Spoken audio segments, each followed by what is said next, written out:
இயேசு கிறிஸ்துவின் நாமத்தினாலே உங்கள் ஒவ்வொருவரையும் அன்போடு வாழ்த்துகிறேன். ஒரு புதிய வாரத்தை இந்த திங்கட்கிழமை நாம் ஆரம்பிக்கிறோம். இந்த புதிய வாரத்தில் நீங்கள் சுகமாய் இருப்பீர்களாக, சந்தோஷமாய் இருப்பீர்களாக, தைரியமாய் இருப்பீர்களாக, மகிழ்ச்சியாய் இருப்பீர்களாக. கர்த்தர் உங்களை ஆசீர்வதிப்பாராக. இந்த நாளிலே நம்முடைய தியானத்திற்கென்று ஒரு வேத பகுதியை வாசிக்க விரும்புகிறேன். ஏசாயாவின் புஸ்தகம் 46 அதிகாரம் 4 வசனத்தை வாசிக்கிறேன். உங்கள் முதிர் வயது வரைக்கும் நான் அப்படி செய்வேன், நரை வயது மட்டும் நான் உங்களை தாங்குவேன். நான் அப்படி செய்து வந்தேன், இனிமேலும் நான் ஏந்துவேன். நான் சுமப்பேன், தப்புவிப்பேன். என்ன அழகான ஆசீர்வாதமான தேவனுடைய வார்த்தையை கர்த்தர் நமக்கு தந்து நம்மை தேற்றுகிறார்.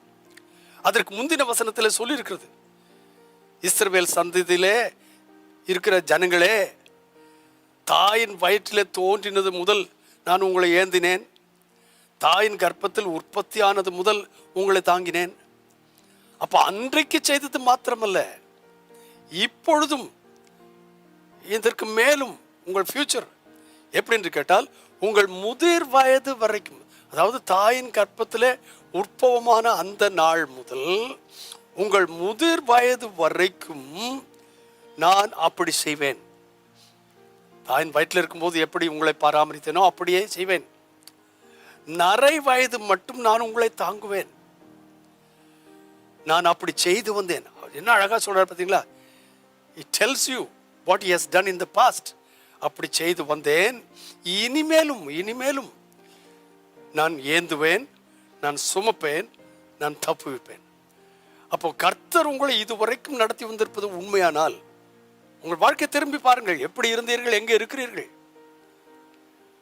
அங்கிருந்து இங்கே கொண்டு வந்தது உண்மையானால், இதுவரைக்கும் அவர் அப்படி செய்தது உண்மையானால், இனிமேலும் நான் ஏந்துவேன், சுமப்பேன், தப்புவிப்பேன். இதை இந்த வாரமெல்லாம் நீங்கள் அனுபவிக்க கர்த்தர் உங்களுக்கு உதவி செய்வாராங்க.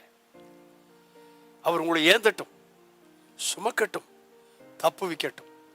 ஆனால் ஒரு காரியம் நீங்க செய்யணும், நான் செய்யணும். என்னை உற்பவித்தவர் அவர்தான். தாயின் கர்ப்பத்திலிருந்து என்னை பிறப்பிக்க செய்தவர் அவர்தான். அன்று செய்தவர் இன்றைக்கும் என்னை வழி நடத்துவார். இந்த நிச்சயத்தோடு இந்த நாளில் ஓடுவோம்.